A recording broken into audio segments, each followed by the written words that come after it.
Revenge complete. Matapos ang 5 straight losses laban sa Signal, finally ay nakaisa na muli ang Choco Mucho laban sa HD Spikers. Back-to-back sweep, Choco Mucho improving sa standings matapos durugin ng Signal. Descheng at CC Rondina nasaktan pero Titans bumangon.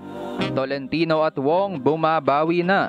Pero bago yun mga ka-V-Heads, huwag kalimutang mag-subscribe at i-click ang notification bell para updated ka sa aking latest videos.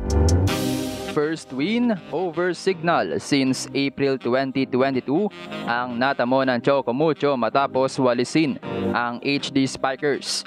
Ito na nga ang back-to-back straight sets win ng Choco Mucho habang ang Signal naman ay back-to-back straight sets loss. Looking good ang Choco Mucho sa standings habang nanganganib naman sa bottom ng standings ang Signal. Sa likod ng injury ni Descheng ay naitawid ng Titans ang 3 sets win over Signal, 25-21, 25-19 at 25-18. Hot start ang Choco Mucho sa umpisa ng game, scoring 6-1 run.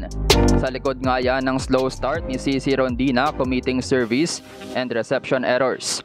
Pumalag ang Signal led by Ces Molina pero hindi pinabayaan ng Choco Mucho ang kanilang lead, lalo na nang nabuhay agad ang game ni CC. Consistent din nagbabalik starting 6 na si Kat Tolentino at si Descheng. Bukod sa opensa, nakakuha pa ng puntos ang Titans sa blockings at service. Wagi ang Titans sa likod ng 6 errors, 25-21 sa set 1. Minalas naman ang Titans matapos magkamit ng injury ni Descheng sa umpisa ng second set. Pero hindi nga napanghinaan ng Titans dahil gumawa agad ang sub na si Isa Molde habang pumapaldo pa rin sina Tolentino at Rondina sa opensa. Habang sa side ng Signal, hindi pa rin nakahanap ng consistent assistant scorer si Ces Molina.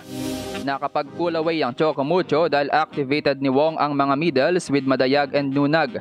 Gumante si Rose Doria para sa Signal, scoring crucial blocks at naidikit ang latter part ng game 23-19. Pero on fire pa rin ang Titans with a finisher from Rondina 25-19.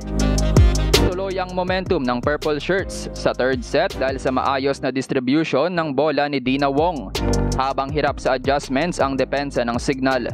Kabaliktaran naman sa Titans dahil solido ang back row defense ng Choco Mucho led by Tang Ponce. Wala pa nga ring awat sina Rondina at Madayag habang buhat naman ni Molina ang red and white shirts dahil bantayado at napuputo ang mga atake ni Gonzaga. Mas lalo pang bumomba ang Choco Mucho, winning challenges sa dulo ng set. Pinakaba konti ang fans matapos masaktan ni CC Rondina pero tinapos ni Isa Molde ang game with her strongest kill. Player of the game ang defense hero na si Tang Ponce with 17 excellent digs and 3 receptions. Top scorer naman muli si CC Rondina with 18 points from 16 attacks and 2 aces plus 10 digs and 5 receptions. Pero 4 na players ang nasa double digits para sa Choco Mucho kasama ni CC, sina Tolentino with 14 points, Madayag with 12 and Molde with 11. Sa side ng Signal, gumawa ng 11 points and 4 digs si Ces Molina habang may 11 points din si Doria. Dinomina ng Choco Mucho ang stats, 50-37 sa attacks, 10-6 sa blocks and 6-1 sa aces. Mula sa 29 errors laban sa Creamline, na ibaba ng Signal ang kanilang errors sa siyam pero hindi sila naging productive sa scoring skills resulting to another loss. Angat din ng Titans sa lahat ng non-scoring departments.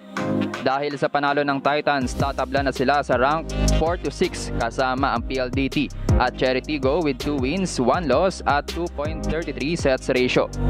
Malaking sigh of relief naman para sa Titans na medyo okay ang lagay ni Descheng after ng game.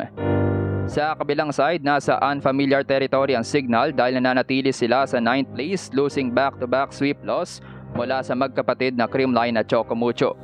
Pero parang may pattern nga sa performance ng Signal dahil medyo laylay ang kanilang performance sa mga Open at All Filipino conferences. Last placer sila noong 2021 Open Conference. Perfect ang prelims pero nag-choke sa semifinals noong 2022 Open.